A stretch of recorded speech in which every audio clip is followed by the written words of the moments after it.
Teacher और स्वागत है आप सबका अपना channel NK edu cafe. Hope you all are doing well. आप सब बहुत मजे में होंगे, बहुत अच्छे होंगे। आज मैं करने जा रही हूँ एक बहुत ही important topic. Basically you know that there are two forms of communication, there are two means of communication, okay, formal means of communication and informal means of communication. Formal means of communication में notice writing भी आती है। So guys, today we are going to do notice writing. Notice writing basically है क्या? Let's know. Notice writing usually ये schools में, colleges में पूछे जाते हैं. You know, it is the most common communication method. बहुत ही common communication method है. You know more about it. Formal means of communication. Notice writing is a formal means of communication. एक ऐसा means of communication है जो formal है. Actually, there are two means of communication, formal and non-formal. But notice writing is a formal means of communication. And what is the purpose of notice writing? Notice writing की purpose क्या है? Then the purpose of notice writing is to bring a certain piece of information to a group of people. Okay? You know, कुछ information को एक group of people तक पहुंचाने की जो जरिया होती है, that is known as notice writing. Okay? And you know, it is also a common method of communication. Very common. Commonly हम इसे use करते हैं. Common method of communication. Okay? So now let's know first of all format जानेंगे.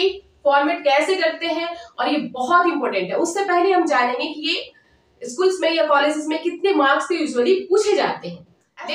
Let's understand कि हम notice writing क्यों करते हैं और किसे करते हैं. Then you know generally schools में ये पूछे जाते हैं. For example, अगर स्कूल में कोई स्पोर्ट्स कंपटीशन होने वाला है, डांस कंपटीशन है, एनुअल फंक्शन की सेलिब्रेशन है, जो भी है सारी इंफॉर्मेशन हमने देखा है कि स्कूल के बोर्ड पे इंफॉर्मेशन लिखी रहती है। सबसे पहले हम जब जाते हो स्कूल में हम देखते हैं नोटिस बोर्ड में क्या लिखा है। सबसे पहले हमारी नजर नोटिस बोर्ड पे जाती है कि क्या कुछ लिखा तो नहीं है, राइट। सिमिलरली अगर आप किसी फ्लैट में, किसी अपार्टमेंट में रहते हैं तो वहां की जो सोसाइटी होती है उस सोसाइटी में अगर कोई सेलिब्रेशन होती है, फॉर एग्जांपल दिवाली मेला हो या ईद सेलिब्रेशन हो, मींस गेट टुगेदरनेस हो, गेट टुगेदर जब होते हैं तो उसके लिए भी नोटिस या मींस कहीं पे ऐसे बना होता है, नोटिस बोर्ड होती है सोसाइटी में जिसपे नोटिस लिख दिया जाता है। ओके, तो इस तरह के भी नोटिस होते हैं। बट यूजुअली हम पढ़ेंगे नोटिस, ऐसे नोटिस जो स्कूल में यूजुअली और कॉलेजेस में, स्कूल में, कॉलेज में पूछे जाते हैं, विच हैज मार्क स्कीम, जिसमें मार्किंग स्कीम होती है, मार्क्स मिलते हैं। 4 मार्क्स के जनरली नोटिस आती है, 4 मार्क्स की। सो बहुत इंपॉर्टेंट है गाइस आप सभी के लिए, स्पेशली फॉर स्टूडेंट्स, खास करके स्टूडेंट्स के लिए बहुत ही जरूरी है कि आप इसे अच्छे ढंग से समझें, जाने and you go on watching till and तक आप वीडियो को देखें, बने रहें। नाउ व्हाट इज गोइंग, अब नोटिस राइटिंग में हमें नोटिस राइटिंग लिखने से पहले हमें इन बातों को ध्यान रखना चाहिए that what is going to happen, क्या होने वाला है। ईद मेला है, मींस दिवाली का मेला है, ईद सेलिब्रेशन है, डांस कंपटीशन है, अगर स्कूल में है तो डांस कंपटीशन है, एनुअल फंक्शन सेलिब्रेशन है। तो सबसे पहले हमें ये ध्यान रखना होगा कि क्या होने वाला है, देन कहाँ होने वाला है। फॉर एग्जाम्पल अगर हम स्कूल की कोई डांस कंपटीशन या इंटर हाउस कंपटीशन होती है, डांस इंटर हाउस कंपटीशन या बहुत तरह की कंपटीशन होती है, कुछ ऐसे इवेंट्स होते हैं जो आपके स्कूल में, आपके कॉलेजेस में नहीं होकर दूसरे कॉलेजेस या स्टेडियम में होते हैं। तो ये सब हमें पता करना होगा कि where it will take place, जो इवेंट है वो कहाँ होने वाला है, right. Next, who is it address to, और हम किसे एड्रेस करने वाले, हम नोटिस जो लिख रहे हैं वो किसके लिए। फॉर एग्जाम्पल स्कूल में जो नोटिस बोर्ड पे नोटिस लिखी होती है वो किसके लिए, स्टूडेंट्स के लिए, that is so you understood. आई बात समझ में, नोटिस किसके लिए। फॉर एग्जाम्पल अगर सोसाइटी में अगर नोटिस बोर्ड है और उस नोटिस बोर्ड पे अगर नोटिस लिखी जाती है तो किसके लिए होगा, वहां पे जितने लोग रह रहे हैं उनके लिए, सोसाइटी के लिए। ओके, सो हम किसे एड्रेस करेंगे। सो अगर सोसाइटी में है तो सोसाइटी को एड्रेस करेंगे, अगर स्कूल में है तो स्टूडेंट्स को एड्रेस करेंगे। Next, where it will take place, जो इवेंट होने वाला है, जो कॉम्पिटिशन्स होने वाले हैं, जो स्पोर्ट कॉम्पिटिशन है, पेंटिंग कॉम्पिटिशन है, डांस कॉम्पिटिशन है, दिवाली मेला है, व्हाटसोएवर, ये कब होने वाला है, where it will take place, और व्हाट टू डू, कौन कौन से इंस्ट्रक्शंस आपको मिलेंगे। फॉर एग्जाम्पल अगर दिवाली है, सोसाइटी में, तो किस तरह से दिवाली मेला में किस तरह से सबको कैसे ड्रेस पहन के जाना है, इंस्ट्रक्शन गिवन होंगे। स्कूल में, कॉलेजेस में अगर स्पोर्ट्स कंपटीशन है तो क्या क्या करने हैं उसके इंस्ट्रक्शन गिवन होंगे।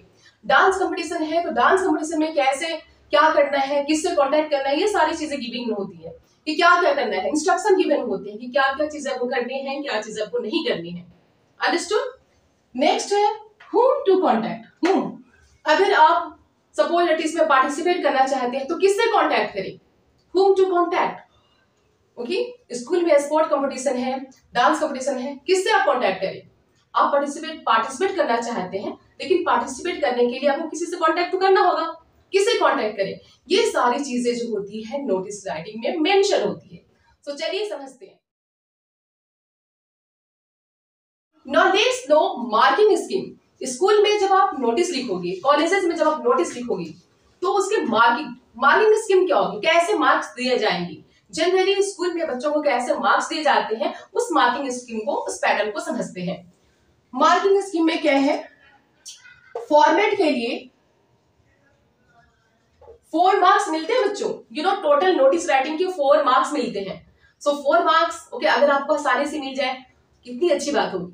तो इसे अगर आप ध्यान से समझेंगे तो 4 मार्क्स आपकी मुट्ठी में, यस और no. So just understand, format के लिए हमें मिलते हैं 1 मार्क्स। कितने मार्क्स, 1 मार्क्स। कंटेंट के लिए 2 मार्क्स। जो बॉडी होगी इसमें, जो मैटर आप रिटन करेंगे उस कंटेंट के लिए हमें मिलते हैं 2 मार्क्स। कितने मार्क्स, 2 मार्क्स। एंड एक्सप्रेशन के लिए मिलेंगे 1 मार्क। एक्सप्रेशन के लिए कितने मिलेंगे, 1 mark. No you want to know ये एक्सप्रेशन क्या है, क्या कोई फेशियल एक्सप्रेशन है या वे ऑफ टॉकिंग एक्सप्रेशन है, फेसेस बनाकर या गेस्चर के थ्रू, कैसे एक्सप्रेशन क्या है। लेकिन डोंट गेट कंफ्यूज्ड, एक्सप्रेशन वो नहीं है जिसे आप समझ रहे हैं। एक्सप्रेशन के मतलब यहाँ पे होता है कोई ग्रामेटिकली मिस्टेक्स नहीं होना चाहिए, ग्रामर्स के मार्क्स दिए जाएंगे, स्पेलिंग मिस्टेक्स, स्पेलिंग करेक्ट होनी चाहिए, स्पेलिंग्स के मार्क्स, ग्रामर, स्पेलिंग, ये सारी चीजें चेक होती हैं। सो एक्सप्रेशन के 1 मार्क्स मींस देखा जाएगा कि आप ग्रामर में कहीं मिस्टेक तो नहीं कर रहे हैं, स्पेलिंग में कोई मिस्टेक तो नहीं है। अगर ये सारी चीजें करेक्ट है आपकी तो 1 मार्क्स मिल जाएंगे। इट मींस 4 मार्क्स मिल गए आपको। समझ जाए कि आपको 4 मार्क्स एग्जाम्स में मिल गए। इस बार एग्जाम्स होने वाले हैं सभी बच्चों के, ये 4 मार्क्स बच्चों आपके नाम पे दे दिया जाता है, टीचर्स दे देंगे आपको। ओके, तो चलिए आप खुश हो जाइए, 4 मार्क्स तो मिल गए। अब हम जानेंगे फॉर्मेट, किस तरह से हम नोटिस राइटिंग करते हैं। चलिए इसके हम नोटिस राइटिंग के फॉर्मेट को अच्छे से समझते हैं। बहुत जरूरी है कि फॉर्मेट को हम अच्छे ढंग से लिखें, क्योंकि आपने देखा फॉर्मेट राइटिंग के लिए भी हमें 1 मार्क्स मिलते हैं। जितने अच्छे ढंग से आप फॉर्मेट लिखेंगे आपके 1 मार्क्स तो आपके पक्का है। ओके, आपको 1 मार्क्स आपके मिलेंगे ही मिलेंगे, पक्का है, there is no any problem, right. So notice writing की जो फॉर्मेट है उसके लिए हम क्या करते हैं, सबसे पहले हम रिटन करते हैं नेम ऑफ इंस्टीट्यूशन और ऑर्गेनाइजेशन।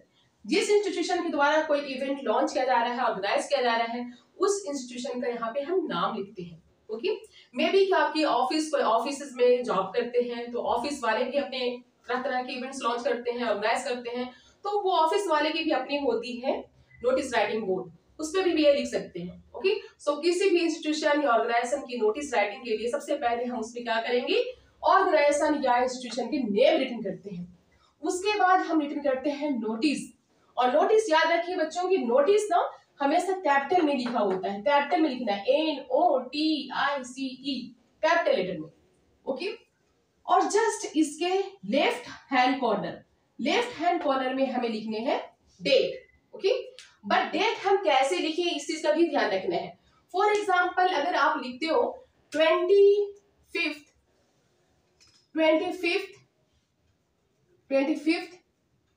नवंबर 2022, 25th नवंबर 2022, आप इस फॉर्म में भी लिख सकते हैं, और like this November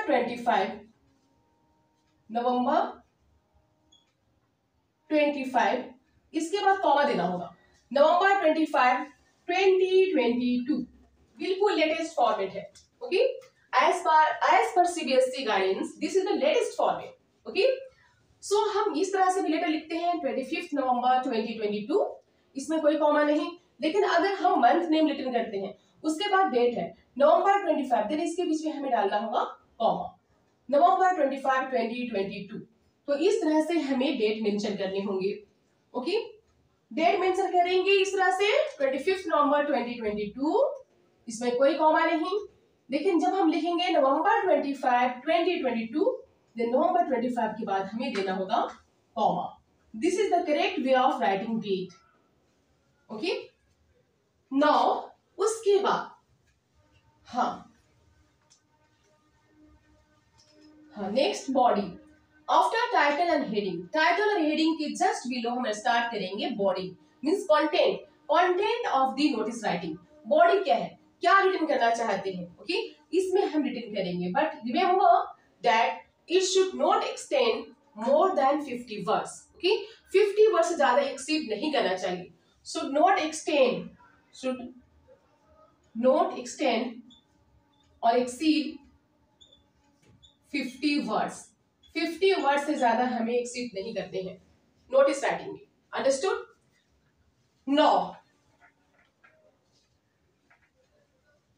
now just after writing body, content return करने के बाद जिसमें आप इंस्ट्रक्शन भी डाल सकते हो, राइट, किससे कांटेक्ट करना है, ये सारी चीजें होंगी।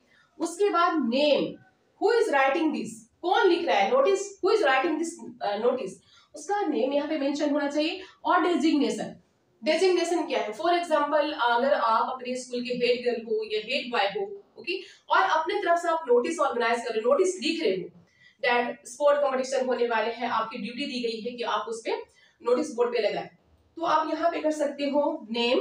ओके, अपने नेम और हेड गर्ल, डिजिग्नेशन देंगे, नेम पहले रिटर्न करेंगे और जस्ट उसके नीचे देंगे head girl, head boy, whatever, या फिर स्कूल की तरफ या ऑफिस की तरफ से अगर मींस ऑर्गेनाइज किया जा रहा है तो ऑफिस के जो हेड है वो रिटर्न करेंगे। ओके, या कुछ किसी सोसाइटी की है तो सेक्रेटरी वगैरह जो भी है उनकी होगी। डिजिग्नेशन मेंशन करना बहुत जरूरी है, right. Now but remember one thing that हमें फॉर्मेट को हमेशा रेक्टेंगुलर बॉक्स में रखनी है। किस बॉक्स में? रेक्टेंगुलर बॉक्स में। Never keep in square box. We have not to keep it in a square box, right? We have to put this format in rectangular box. Rectangular box में हमें put करने हैं, square box में नहीं। Always remember, right? So this was the format. ये final format हुआ। After that एक question और 2 क्वेश्चंस करके देखेंगे कि हम एक्चुअली में नोटिस कैसे लिखते हैं, नोटिस राइटिंग कैसे होती है, how to write notice writing. ये तो फॉर्मेट है, दिस इज ओनली फॉर्मेट। अब इस फॉर्मेट पे बेस्ड हम कुछ क्वेश्चंस करेंगे। अंडरस्टूड? फॉर्मेट समझ में आ गया बहुत अच्छे ढंग से। If you know format then you can write also notice. Okay, so let's do question कर लेते हैं।